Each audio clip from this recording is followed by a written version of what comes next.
Thousands of type 1 diabetics are turning to hacking to get better blood sugar control. I mean, a cure in 50 years is not going to help me. I need this now. This is an insulin pump. No, it's not a beeper. It's a device that type 1 diabetics like myself use to keep themselves alive. Type 1 diabetes is a disease that affects over 1.2 million Americans, where your pancreas does not produce any insulin, which is what regulates blood sugar. So we have to inject it, using needles or a pump. Managing blood sugars is difficult and time-consuming. I have to manually adjust my insulin levels all day and night. But a few years ago, people figured out how to hack into some insulin pumps and turn them into artificial pancreases, which automatically adjust insulin levels as needed. Instead of the blood sugar going like this, the insulin is going like this. The blood sugar line is way smoother and steadier. The Presnell family decided to make a do-it-yourself artificial pancreas for their 12-year-old daughter, Ella, after having to wake up multiple times a night to make sure her blood sugar was at a safe level. Pizza for us was a 3 or 4 time up in the middle of the night taking care of Ella kind of situation. It was so exciting for me to see the Open APS make adjustments to her basal. They're using the Open Artificial Pancreas System. It's a free, open-source project that aims to make basic artificial pancreas system technology available to everyone. Open APS and the Loop app are systems that you can build on your own for as little as $150. When you see the basal insulin getting adjusted like this, and you see that in the course of the day, that happened like 300 times, those are 300 decisions that you didn't have to make to keep somebody safe. I'd rather push that onto a computer that can do that than myself. Here's how it works. The app gets your blood sugar number from the continuous glucose monitor and decides to increase or decrease insulin.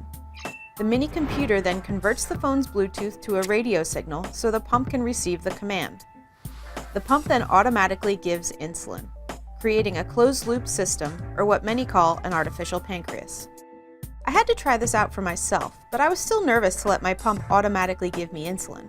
So I called Dr. Earl Hirsch, who's a diabetes expert. He has 2 patients who are DIY looping. The cons are that it is still relatively new. It has not been formally tested by the FDA. We're using old insulin pumps as a rule of thumb, usually well past their expiration. Having said that, I personally don't know of any major problems that have occurred. Mostly what I am hearing is people are extremely happy with their results. So I ordered all the equipment, built the system, and gave it a try. The first night was pretty nerve-wracking. Sleeping can be a tough time for people with diabetes because you can't feel low blood sugars in your sleep. But the results were amazing. Every 5 minutes, the system adjusted the amount of insulin I was getting and gave me a perfectly smooth graph. So here's what my blood sugars used to look like overnight before I hacked my pump. And this is what they look like now. But there is a catch to this technology. The only reason this is possible is because a flaw was found in older Medtronic pumps that allow you to send external commands to the device. Medtronic fixed this flaw in its newer pumps, and last year came out with a pump that works very similar to the hack system that I built. But unlike the DIY pancreas, this one is approved by the FDA. So we actually work with the FDA on an accelerated timeline in order to bring these hybrid closed-loop system to the market. The new pump platform was with the FDA for about 1.5 years. The hybrid closed-loop system was with the FDA for less than 100 days. And so we were able to get that system out with cooperation with the FDA actually quite quickly.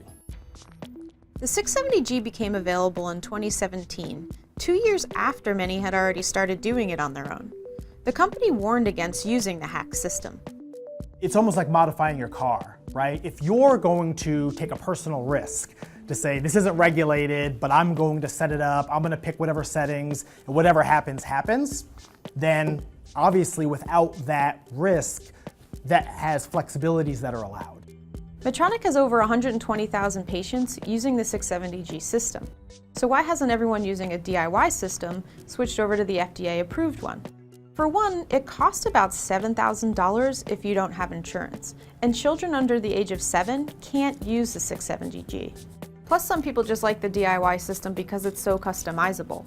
We have the ability to move the features and make adjustments to the system very, very quickly. The types of clinical trials, so to speak, that we're able to do as a DIY group is infinitely flexible and very responsive to the needs of the actual users.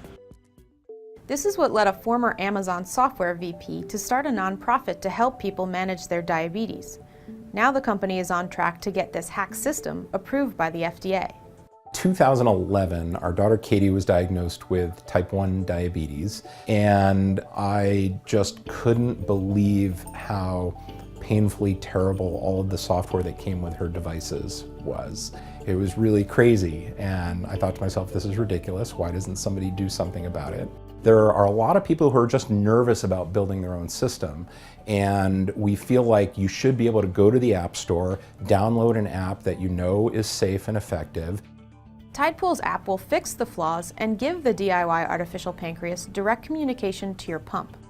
He couldn't tell me which manufacturers they'll be working with, but the hope is that diabetics could choose any pump they wanted, as opposed to this old 2007 Medtronic's pump that I've been using. There are also several other companies with their own systems on the horizon, many of which are expected in 2019 and 2020. I've been using the hack system for a few weeks now, and I don't plan on stopping. My blood sugars are the best that they've ever been, and it's required less effort from me to get them that way.